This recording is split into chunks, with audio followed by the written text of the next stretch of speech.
Rap Show na área no oferecimento da Bot Internet. Ô, gente, se você quer internet que não trava, internet de qualidade, internet que não dá lag, você vai procurar a Bot Internet. Afinal de contas, nós atendemos Belo Horizonte, região metropolitana, entregando o que você precisa. Internet de qualidade. Na Folhas BH você tem tudo em papelaria e bordado para sua empresa. E você quer fazer uma camisa com bordado diferenciado, igual esse daqui que tá no cenário do canal do Rap Show e nos bonés do meu canal? Pois é, você vai fazer comigo lá na Folhas Bordado. Link tá na descrição. Estamos no primeiro andar ali do BH Shopping, em frente ao Carrefour. Aqui na Desembola a grana cai na hora. Parcelamos de 12 a 18 vezes o empréstimo que você tanto precisa. O link está na descrição. E detalhe importante, atendemos em todo o Brasil. Tem um cartão de crédito com limite? Pronto, meu amigo, você tem grana aqui com a gente na Desembola. É, rapaz, Matê, a bebida do carnaval do Brasil. Você vai encontrar essa bebida deliciosa de mate, guaraná, rum e limão. Isso mesmo, nos melhores supermercados de BH. Quando a gente fala de bebida boa, é claro que eu tô falando com você de Matê. E Instituto Céspedes Calvície tem solução, tá? E a solução é transplante capilar. O atendimento aqui é exclusivo e personalizado. A primeira consulta é gratuita e você vai ter 13% de desconto se fechar com a gente. Gente, é qualidade garantida que você só encontra aqui no Instituto Céspedes. Bora falar de Galo, bora começar a nossa resenha, bora falar que o juiz que apita o jogo é o Klaus, tá? Mais tarde tem Galo versus Grêmio e quem vai pro apito é ele. Olha que interessante, ó. O árbitro Rafael Klaus apita Galo versus Grêmio, jogo válido pela quarta rodada do Campeonato Brasileiro 21 e 30. Curiosidade, quem escreveu foi o Cris Galo. Ano passado ele apitou o único jogo do Atlético pela primeira rodada do Brasileirão. Vitória do Grêmio de 2-1 na Arena do Grêmio. E realmente foi o único jogo. Aquele jogo, eu lembro bem dele, né? O Atlético teve um momento ali bom, parecia que as coisas iam acontecer e de repente a gente, ó, afundou, não deu certo. Bom, Lucas Gonçalves falou que pode ser que exista soluções dentro do elenco para ajustar, para melhorar esse time. Será? Vamos ouvir o que o homem diz, saca só. Não, é questão de organizar e tentar buscar uma equipe mais equilibrada, né? Não são assim problemas que não possam ser corrigidos. Os jogadores têm características, né, dentro do elenco, jogadores que têm mais virtudes de marcação, outros umas virtudes mais de transição ofensiva, né, de ter velocidade. O próprio Minda, que a gente acabou de citar, o Coelho, o Dudu, são jogadores de velocidade. Então, assim, as características elas estão no elenco. É como saber usar essas peças em determinados momentos do jogo, porque o jogo o tempo todo ele está se modificando e te mostrando de que forma tu tem que agir. Né? Hoje não foi diferente. Isso vinha acontecendo. Talvez em alguns momentos que era recorrente a gente acabava se expondo demais e acabava sofrendo transição, como vários jogos aqui na nossa arena, né? Acabamos sofrendo. Até acho que hoje o gol que a gente sofreu não foi de uma transição, ela surge de uma lateral, que a bola está com a gente, que a gente até acabou acelerando um pouco. A gente até estava montado defensivamente numa bola que é disputada no meio, uma bola meio longa.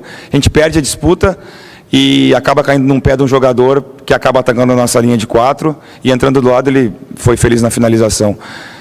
Não foi de uma transição defensiva, a gente não ficou exposto. Pelo menos não nos deu a sensação de que a gente iria tomar o gol, que o Everton estava fazendo grandes defesas, eles estavam perdendo alguns gols. Para mim, eu posso considerar como um lance isolado. Vamos lá, não é lance isolado, ele pode até atribuir ao gol do América neste jogo em específico como lance isolado, mas a quantidade de gols que o Galo tomou praticamente em todos os jogos, menos salvo engano contra o Tombense, a gente só não tomou gol ali, né? Como é que você pode atribuir a isso a fatos isolados? Não é um fato isolado, é um fato sistêmico.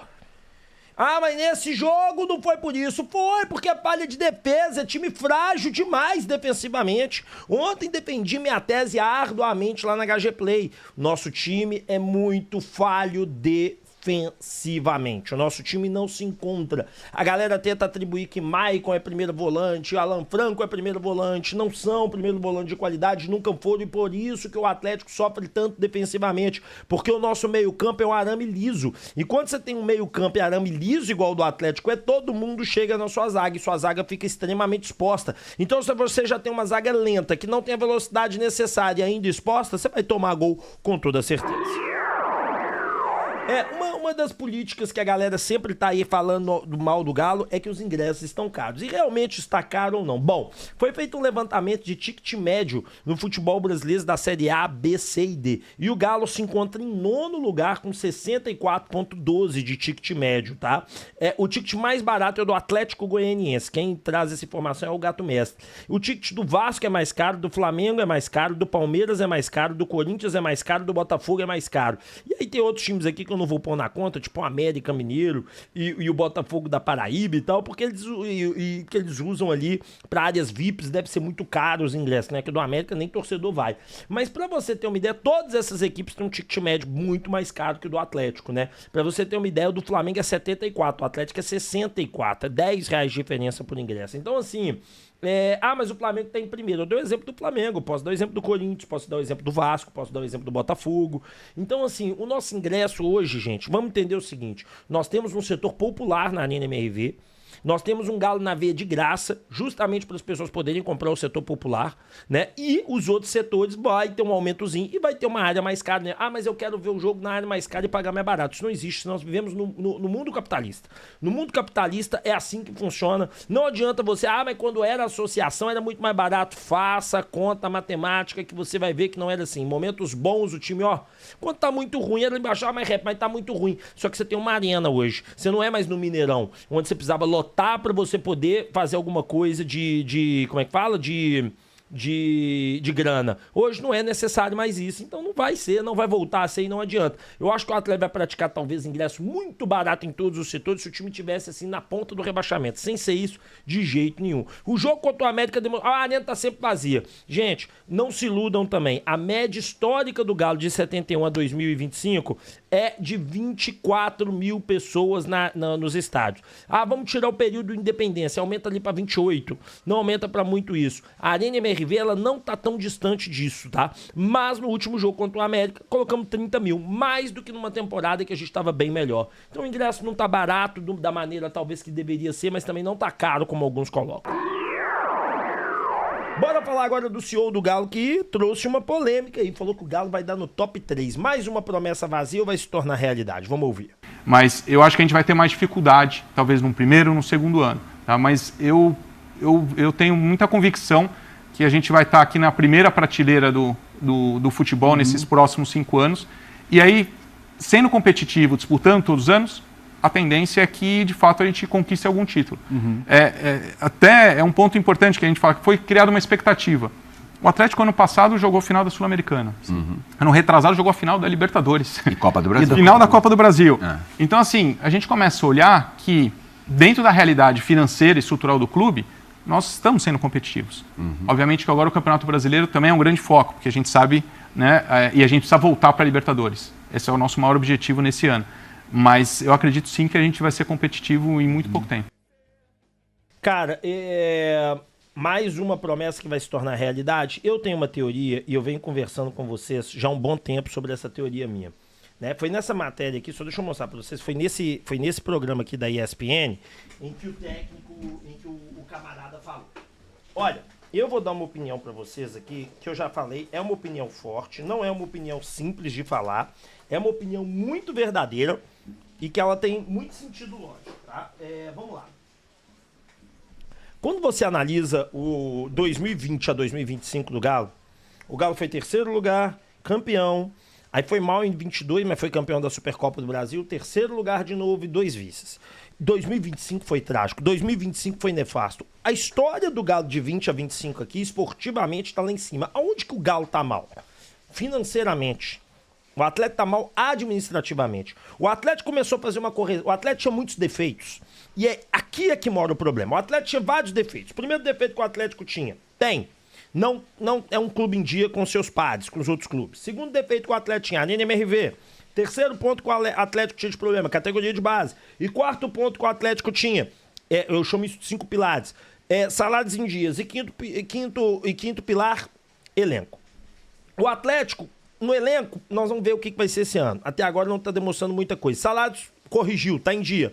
Então, dos 5, nós temos um problema aqui que nós vamos ter que ver, talvez esteja aqui no meio, mas vou pôr aqui por enquanto. Salário em dia. Categoria de base, o investimento tá maravilhoso, teve correção. A Arena MRV tá funcionando bem, teve correção.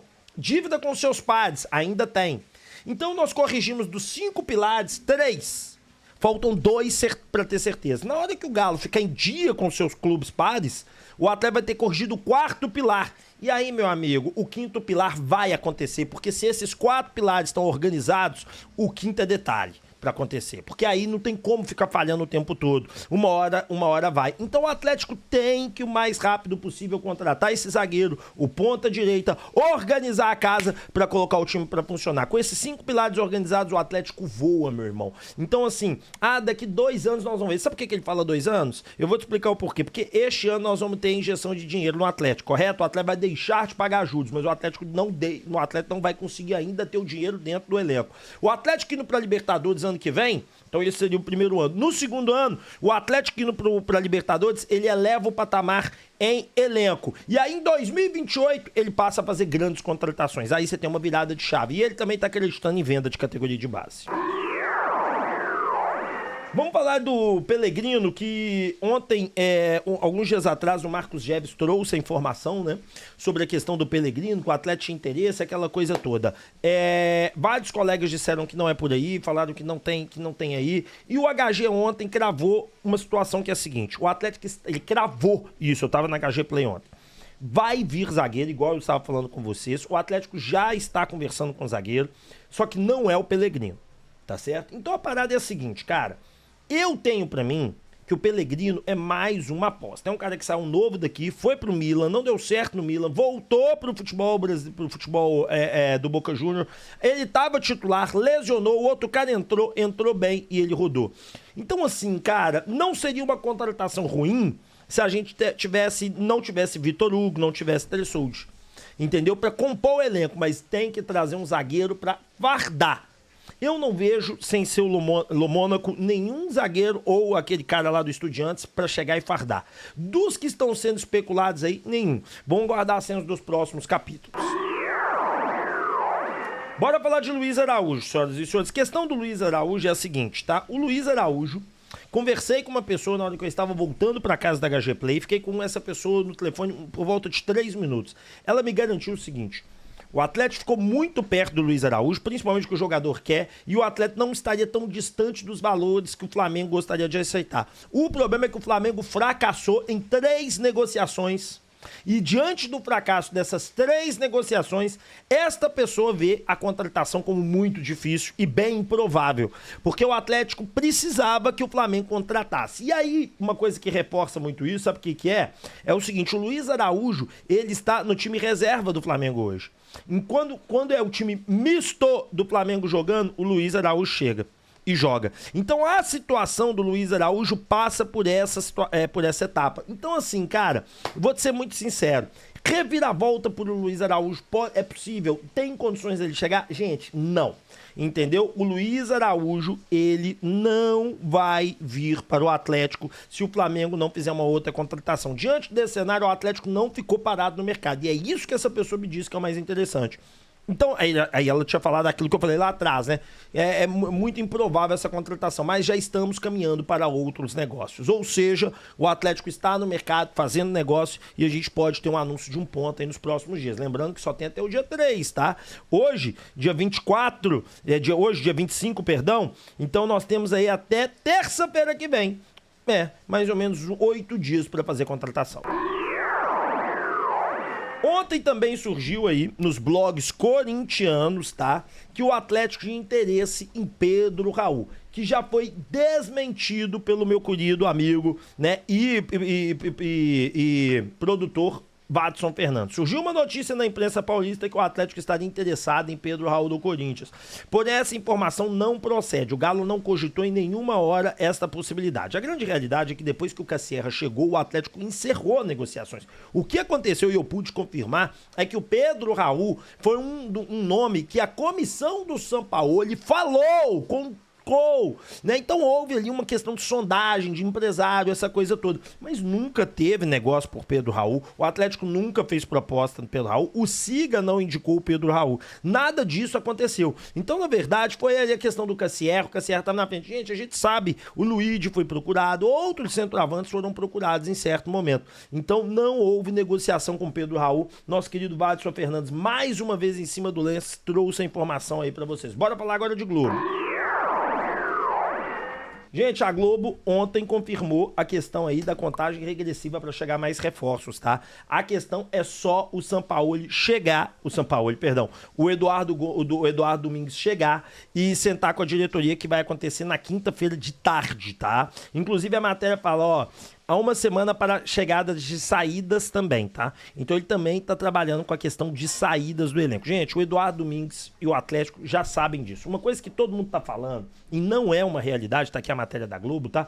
Uma coisa que todo mundo tá falando e não é realidade é o seguinte, que ele vai definir todas as saídas e chegadas. Não é isso que vai acontecer. O Atlético já tem uma galera que eles queriam colocar para sair, até para diminuir folha e também para trazer reforço. O Atlético já tem mapeado isso. O Eduardo Domingues sabe que ele pode opinar uma coisa aqui, outra ali, mas que já há um mapeamento e ele concordou com isso. Então não esperem que o Eduardo Domingues chegue aqui e fale assim, ó, eu quero que traga fulano, ciclano e beltrano, e o Atlético vai lá e vai buscar, porque não vai acontecer. Principalmente que negociações demoram dias para acontecer e as negociações do Atlético já estão ali acontecendo. Então esqueça essa situação de Eduardo Domingues chegar e já definir. Uma coisa que o Eduardo Domingues vai fazer é ter a opinião dele escutada e também, obviamente, se o Eduardo Domingues, né? Essa pessoa até me falou assim, ó, isso é um detalhe importante. Claro que você falar não traz, a gente não vai trazer, porque ele não vai pôr pra jogar. Mas nós já temos mapeado, ele sabe quem que a gente já tem mapeado e ele já concordou com os nomes apresentados até aqui. Obviamente, entre dois nomes ele vai ter a decisão final é dele. Bom, espero que vocês tenham gostado do vídeo, que vocês deixem o like, que vocês se inscrevam, ativem o sininho de notificação. Tamo junto e eu volto mais tarde, 12h15, com mais conteúdo de Galo pra vocês. Valeu!